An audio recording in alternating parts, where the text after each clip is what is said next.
آیت اور پڑھی ہے من کان یرید حرث الآخرۃ نزد لہ فی حرث، آخرت کی کھیتی چاہتا ہے ہم اس کو، من کان یرید حرث الدنیا نؤتیہ منہا، جو ہم سے دنیا کی کھیتی چاہتا ہے ہم اس کو دے دیں گے، ومن کان یرید حرث الآخرۃ نزد لہ فی حرثہ، اور جو ہم سے آخرت کی کھیتی مانگتا ہے ہم اس کی کھیتی میں بہت اضافہ کر کے دیں گے، دنیا بھی دیں گے اور آخرت بھی دیں گے۔ اور دنیا والے کو وما لہ فی الآخرۃ من نصیب، آخرت میں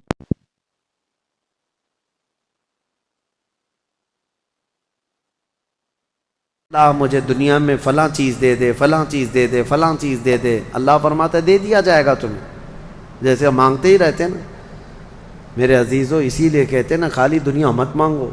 دنیا کیا ہے؟ یہ سب مانگنا کہ میرا بزنس، میری تجارت، میری جائیداد، میری پراپرٹی، میری زمین، میرا فلاں میرا فلاں، یہ بڑھتا جائے بڑھتا جائے، یہ دنیا ہی تو مانگ رہے ہو آپ۔ اور اللہ فرماتا ہے جس نے ہم سے آخرت مانگی ہم اس کو دنیا بھی دیں گے اور آخرت بھی دیں گے۔ اسی لیے دوسرے پارے میں اللہ نے فرمایا فَمِنْهُمْ مَنْ يَقُولُ رَبَّنَا آتِنَا فِي الدُّنْيَا وَمَا لَهُ فِي الْآخِرَةِ مِنْ خَلَاقٍ، جنہوں نے یہ کہا نا ربنا آتنا فی الدنیا، اے ہمارے رب دنیا میں ہمیں کچھ دے دے، اللہ فرماتا ہے دے دیا جائے گا، وما لہ فی الآخرۃ من نصیب، اور آخرت میں ان کا کوئی حصہ نہیں ہوگا، من خلاق، آخرت میں کوئی ان کا حصہ نہیں ہوگا۔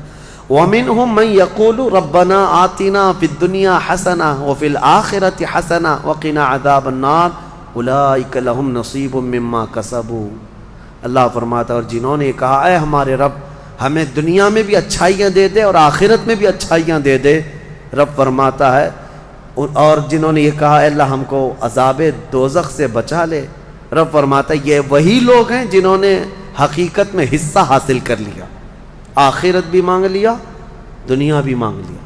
دعا میں ہمیشہ یہی کیا کرو کہ اللہ ہماری آخرت اچھی کر، یہاں مانگ کر کے کتنا لے لو گے، کتنا لے لو گے، کتنے دن تک؟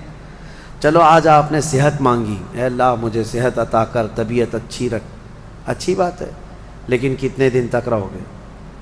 80 سال، 100 سال؟ 80 سال کے بعد جب بال سفید ہونے لگیں گے تب پھر تم یہ مانگو گے کہ اللہ پھر میرے بال کالے کر دے، پیٹھ جھکنے لگے گی تب یہ کہو گے کہ اللہ میری کمر سیدھی کر دے، دانت جھڑنے لگ جائیں گے کہو گے پھر اے اللہ میرے دانت صحیح کر دے۔ نظام ہے کائنات کا، صحت کو جانا ہے تو جو جانے والی چیز ہے اس کو ہی ہم مانگ رہے ہیں، جو ہم سے رخصت ہونے والی چیز ہے وہی ہم مانگ رہے ہیں۔ اولاد مانگ رہے ہو یہ بھی چھوٹنے والی چیز ہے، یہ ہم سے چھوٹنے والی چیز، ہر وہ چیز مانگتے ہیں ہم یہاں پر جو ہم سے رخصت ہونے والی ہے، اور جو ہمیشہ رہنے والی ہے وہ جنت ہے، اس کا سوال کیوں نہیں کرتے؟ اور ایک امام شیخ سعدی رحمۃ اللہ علیہ کی کتنی پیاری بات ہے، سنو، فرماتے ہیں موت سے بچنا ممکن ہے کسی کو؟ بتائیں کوئی بچ سکتا ہے؟ پاسبل ہے؟ موت سے بچنا کسی کے لیے بھی ممکن ہے؟ نہیں ہے، سب کو پتہ ہے، سب کو پتہ ہے امپاسبل، لیکن اس کے باوجود بھی بچنے کے لیے 1000 دوائیاں کھاتے ہیں۔ سب کو معلوم ہے کہ موت سے نہیں بچتے ہیں، لیکن اس کے باوجود بھی بچنے کے لیے ہم روز کچھ نہ کچھ کر رہے ہیں، ہم اپنے جسم کو صحیح کرتے ہیں یا بیماریوں کو صحیح کرنے کے لیے پیسہ بھی بہاتے ہیں، سب کچھ کرتے ہیں، ہمیں پتہ ہے کہ ہم نہیں بچ سکتے پھر بھی خرچہ کرتے ہیں۔ شیخ سعدی کی سوچ دیکھو، فرماتے اور انسان کو یہ پتہ ہے کہ جہنم سے بچنا ممکن ہے، موت سے بچنا تو ممکن نہیں، لیکن دوزخ سے بچنا ممکن ہے۔ کیا سب کے اوپر کمپلسری ہے جہنم میں جانا؟ نہیں، تو جس سے بچنا ممکن ہے اس کے لیے کوشش بھی نہیں کرتا، اور جس سے بچنا ممکن ہی نہیں اس کے لیے روز کوشش کرتا ہے۔ یہ کیسی سوچ ہے انسان کی؟ موت سے نہیں بچ سکتے، کوشش ٹھیک ہے تم دوائیاں کرتے رہو، لیکن کوشش یہ کرو کہ اللہ مجھے دوزخ سے بچا لے، مجھے آخرت کے عذاب سے بچا لے۔ میرے عزیزو ہمارا سارا نظام اسلام کا آخرت پر ٹکا ہوا ہے، اسی لیے رب تعالیٰ نے فرمایا من کان یرید حرث الآخرۃ نزد لہ فی حرثہ۔ ایک بات میں آپ کو بتا دوں، اگر اسلام سے آخرت کا کانسیپٹ نکال دیا جائے تو پورا دین کھوکھلا ہو جائے گا۔ یعنی پھر کس چیز کے لیے کر رہے ہو تم؟ نماز کیوں پڑھ رہے ہو؟ چوری سے کیوں بچتے ہو؟ شراب کیوں نہیں پیتے؟ ہر چیز کا تعلق تمہارا آخرت سے جڑا ہوا ہے، آخرت سے۔ کیوں؟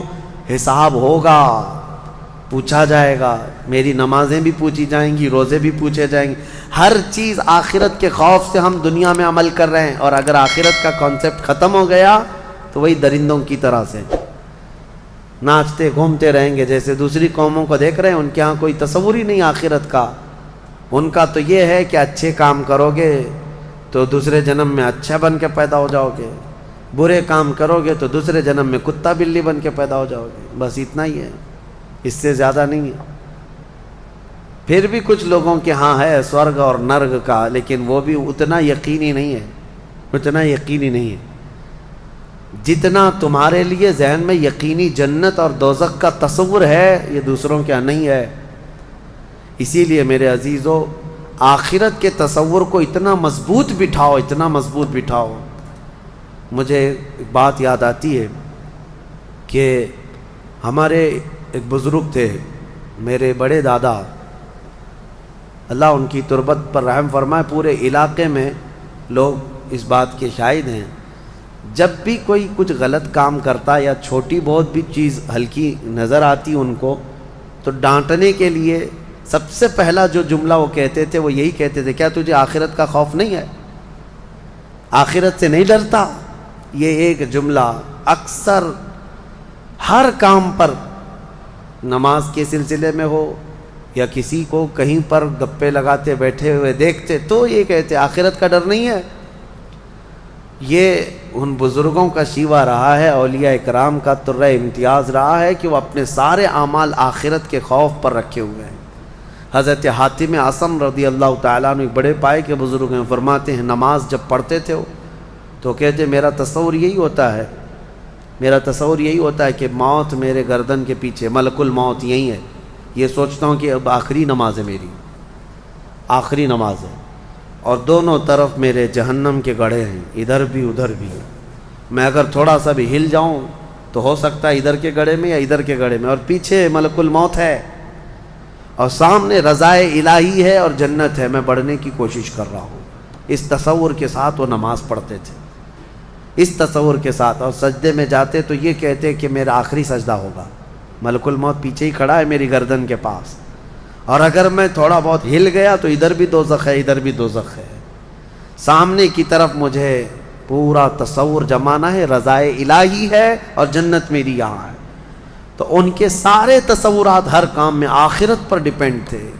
میرے عزیزو، آج لوگوں میں جو بد عملی آئی ہے اس کی ایک بڑی وجہ یہی ہے، ہمارے بچوں میں اور نوجوانوں میں آخرت کا ڈر کم ہو گیا، ڈر کم ہو گیا۔ یہ جتنے بھیانک گناہوں میں آج ملوث ہیں، ان کو ڈر نہیں ہے۔